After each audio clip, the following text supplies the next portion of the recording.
lebih baik kita jamak. Kaedah muhaddisin, al-amalu bil hadisain afdal min ihmali ahadihima. Al-akhdhu bi hadisain, ambil dua hadis lagi bagus daripada ambil satu dan buang satu. Wallahu a'lam.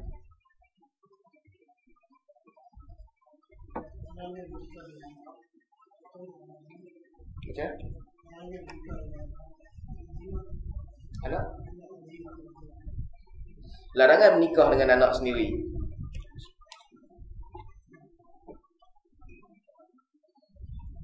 Dan kebanyakan ulama menyebutkan bahawa larangan, pertama sekali sebab nasab. Kalau sabit nasab, seseorang dia tak boleh menikah. Bint wama asfal minha. Seseorang tak boleh kahwin dengan anak dia dan yang bawah daripada anak, cucu, cicit dan sebagainya. Dia tak boleh kahwin sebab dia kata sulb datang daripada diri dia sendiri, sulb dia sendiri. Imam Syafi'i dalam pandangan mazhab lama, mazhab qadim, mazhab lama Syafi'i sebutkan bahawa tapi masalah dia bagi anak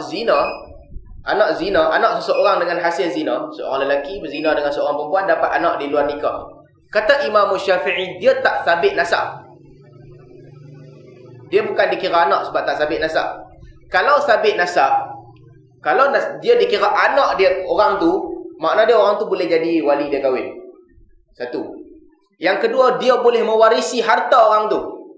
Tapi kata Imam Syafi'i, kedua-dua hukum ni intafa minha, dibuang daripada dia. Disebabkan dia anak zina, dia tak boleh jadi wali. Bapak dia tak boleh jadi wali. Dan yang kedua, dia tak mewarisi harta bapak dia. Tak. Nasab tak ada. Dia tak boleh dibentikan kepada bapak dia tu. Dia hilang tiga benda ni. Kata Imam Syafi'i, kalau yang ni hilang, maka larangan untuk kahwin juga hilang. Sebab dalam nas, larangan untuk kahwin hanya ada tiga sebab. Nasab, satu nasab, yang kedua susu, dan yang ketiga musaharah. Musaharah dalam bab bila kahwin dengan seseorang, tak boleh kahwin dengan mertua dan sebagainya. Hubungan yang disebabkan perkahwinan. Kahwin dengan orang ni, maka keluarga orang tu sebahagian daripada mereka tak boleh kahwin dengan kita. Yang ketiga berkaitan dengan musaharah, susuan. Nabi kata yuhram min ar-radha'ah ma yuhram min an-nasab. Diharamkan kerana susuan semua yang diharamkan kerana nasab. Dua. Dan yang ketiga nasab.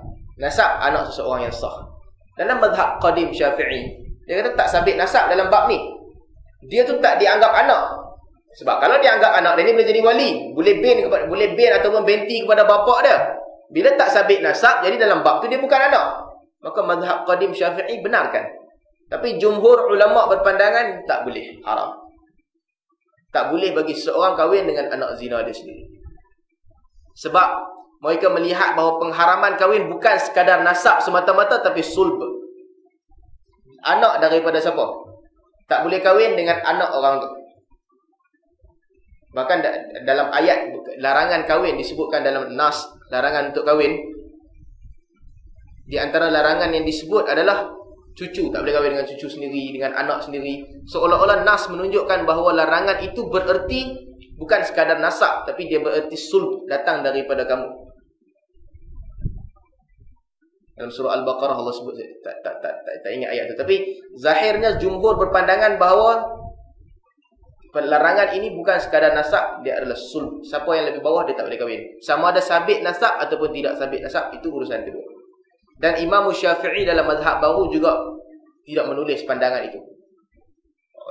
Ulama mazhab Syafi'i yang menakalkan pandangan Imam Syafi'i tak tulis pandangan itu. Menunjukkan bahawa Imam Syafi'i juga tak menerima pandangan itu selepas daripada itu. Wallahu a'lam.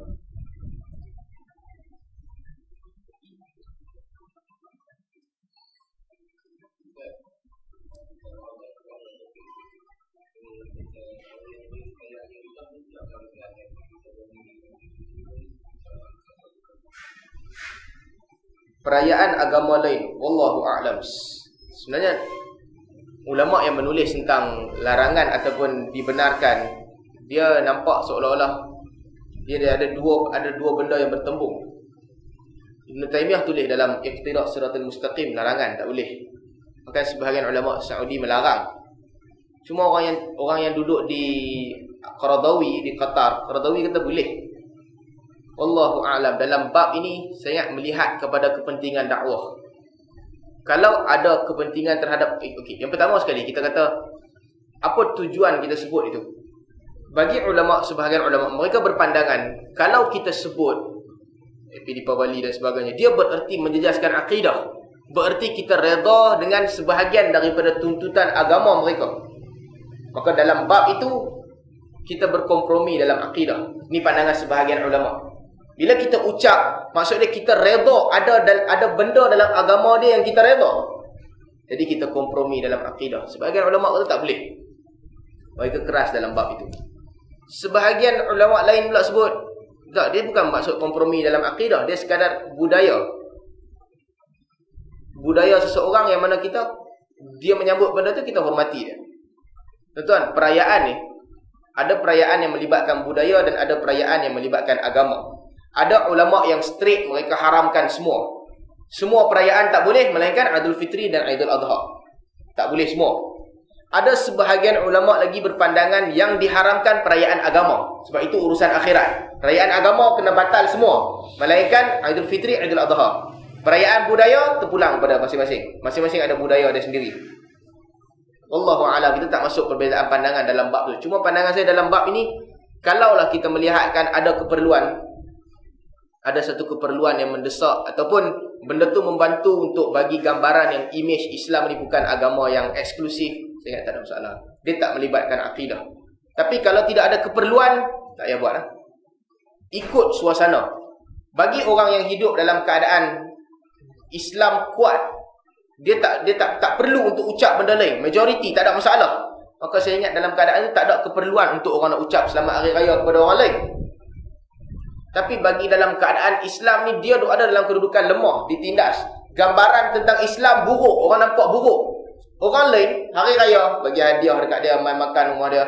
Dia hari raya, orang lain duduk diam. Dia kadang-kadang memberi imej yang nampak kurang kemas. Jadi dalam bab ni ada perbezaan pandangan. Cuma kalau kata ini melibatkan urusan akidah, wallahu a'lam. Pada saya, bagi orang yang ketika dia ucap, dia tak ada fikir akidah apa pun, saja seronok kawan dia ucap Epidipawali, ingat. Paling berat pun itu sekadar kesalahan dia, bukan akidah. Akidah, kita hanya boleh hukum orang sesat dalam akidah. Pertama, perkataan dia zahir menunjukkan dia kufur.